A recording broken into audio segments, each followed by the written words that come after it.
ગુજરાતના મુખ્યમંત્રી ભૂપેન્દ્ર પટેલે આગામી 26 એપ્રિલના રોજ યોજાનારી સ્થાનિક સ્વરાજની ચૂંટણી માટે રાજ્યના તમામ નાગરિકોને એક ખાસ અપીલ કરી છે। તેમણે જણાવ્યું છે કે લોકશાહીને મજબૂત બનાવવા માટે દરેક નાગરિકનો મત અત્યંત કિંમતી છે। મુખ્યમંત્રીએ રાજ્યના વિકાસને નવી ઊંચાઈઓ પર લઈ જવા માટે વિકસિત ભારતથી વિકસિત ગુજરાતના મંત્રને સાર્થક કરવા વધુમાં વધુ મતદાન કરવા પર ભાર મૂક્યો છે। મુખ્યમંત્રીએ નાગરિકોને માત્ર સ્વયં મતદાન કરવા પર જ નહીં પરંતુ પોતાના પરિવાર અને મિત્રોને પણ આ લોકશાહીના મહાપર્વમાં ભાગ લેવા માટે પ્રેરિત કરવા વિનંતી કરી છે।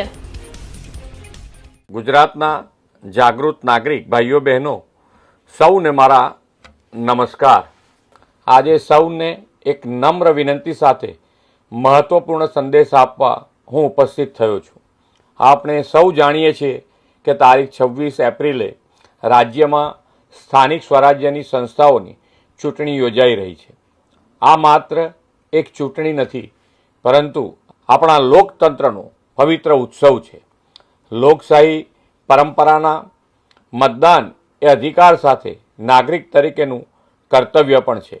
તમારા એક મત તમારા શહેર, જિલ્લા અને તાલુકા તથા ગામ અને સમગ્ર સમાજના વિકાસને વધુ ગતિ આપશે। એ માટે દરેક મત અમૂલ્ય છે। હું રાજ્યના દરેક મતદારોને હાર્દિક અપીલ કરું છું કે 26 એપ્રિલે મતદાન કેન્દ્ર સુધી જરૂર પહોંચો અને મતદાન અવશ્ય કરો। પરિવાર, મિત્રો અને પડોશીઓને પણ મતદાન માટે પ્રેરિત કરો।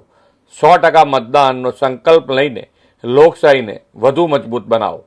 જે યુવા મતદારો આ વખતે પહેલીવાર પોતાના મતાધિકારનો ઉપયોગ કરવાના છે તે સૌ યુવાનોને પણ મારી શુભકામનાઓ।